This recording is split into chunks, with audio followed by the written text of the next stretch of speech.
Hello guys, and welcome back to another episode of CryptoNepal.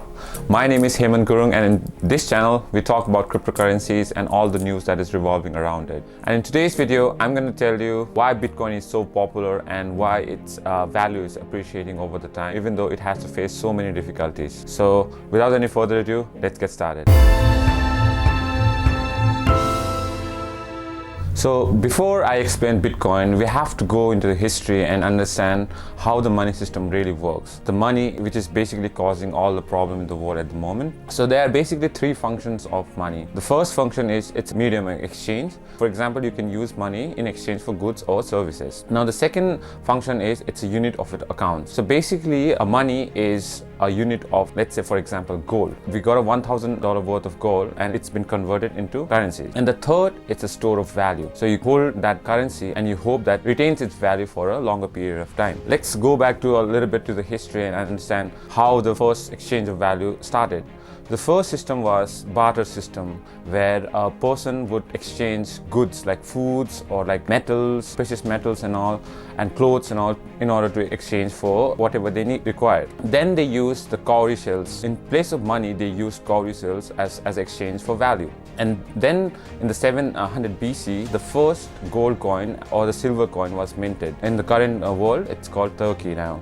And then just before the World War, the gold standard was created, where the gold can be used as a primary medium of value around the world. Just after World War II, delegates from 44 countries gathered around in a place called Bretton Woods, where they decided to create a system where US dollar will be recognized as a reserve world currency. And the US dollar itself was backed by the gold, since after the end of World War II, almost 2/3 of gold deposit was in the United States. But the shock came in 1971 when US President Nixon announced and separated the US value from the gold standard. So basically that starts the journey of fiat currency. So basically a fiat currency is a currency which doesn't backed by any physical object. It's just backed by government promises that cash they're using, the dollars you're using, is legit and will retain its value over the longer period of time. So this fiat currencies also brings a lot of problems. So the two major problems it has is, the first one is centralization. So centralization is where the flow of money is controlled by a central government or a central bank. Now the second most important part is its unlimited supply. So since fiat currencies are not backed by any precious metal or gold or economic standard, it's just backed by government, they can flood the economy with unlimited supply of money, which creates inflation and devalues the dollar. For instance, if you had to pay something in 2000 for $50, for the same product now you have to pay $77. So which means over the 20 years, the value of dollar has depreciated almost 50%. For example, in Venezuela, the inflation went so high that they no longer used to count the money, but they used to weigh it in order to find out the actual value of it. So the road from fiat currency to the digital currency was not that difficult, since it was basically same, but the digital currency was in the computer instead of a books. And since it was controlled by the same entity, like the government and the central bank, it was easier to switch over to the digital currency. But now, how could we stop them from copying that digital form of money? There was only one thing that can do, that was a central authority, which back then was banks and all. Now these banks they held their own ledger, which had records of all the transactions that happened between the government or any of their customers.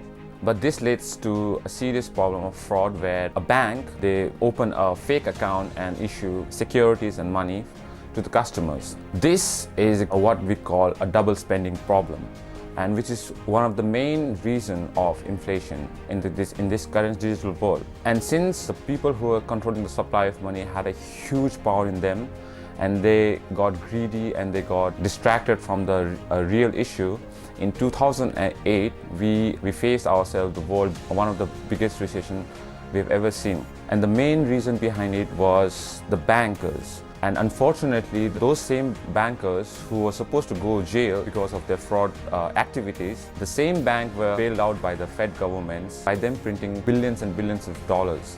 so which also kind of devalued their money value. So this is how it basically works.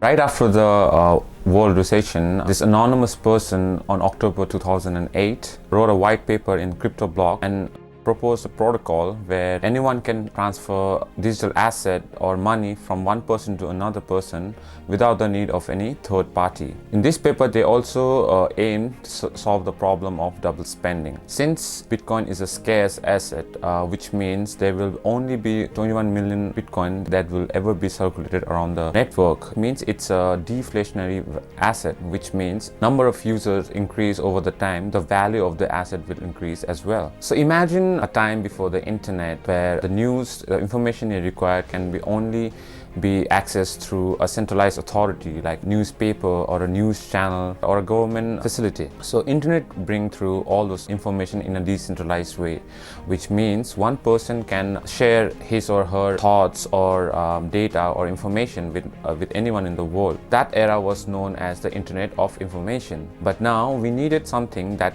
cannot be copied in terms of money. Money cannot be copied and used by another person and used by the same person who sent the money. That's where Bitcoin comes. So Bitcoin brought the era of Internet of Money, which means you can transfer value same way like you send an email to another person.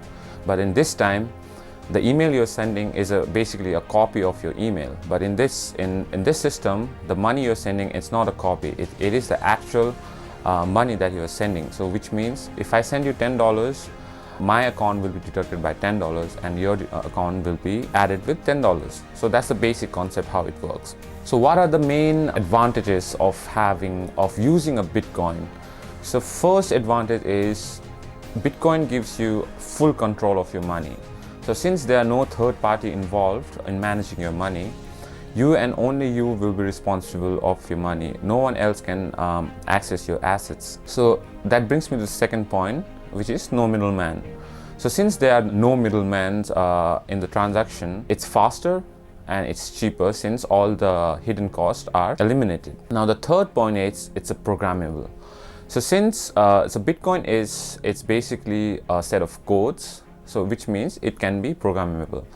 What does that mean is your Bitcoin can be divided into 8-digit numbers. So which means Bitcoin can be broken into 1 million pieces, and each pieces can be assigned to any asset or anything. You can use it to pay for something or sign it with the asset. You can do that as well. And the fourth and the most important part of Bitcoin is it is open for everyone to use in the world.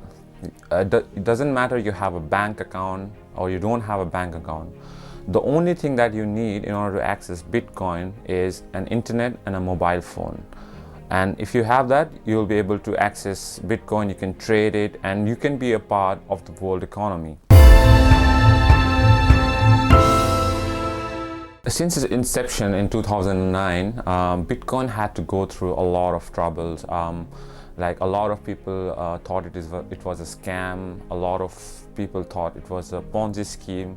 But the most importantly, all the big centralized authorities like banks, like governments, that's what I believe. They kind of felt threatened because of the solution the Bitcoin was providing, and it had to go through a very dark times, and it had to go struggle a lot. But still, since a lot of people understood the value of Bitcoin, its price has increased exponentially over the time. Bitcoin was first started as a peer-to-peer transaction, but now since there are a lot of other blockchain projects which can offer a similar transfer method but even faster. Why Bitcoin is still the most valuable asset in cryptocurrency? It's because of its network effect.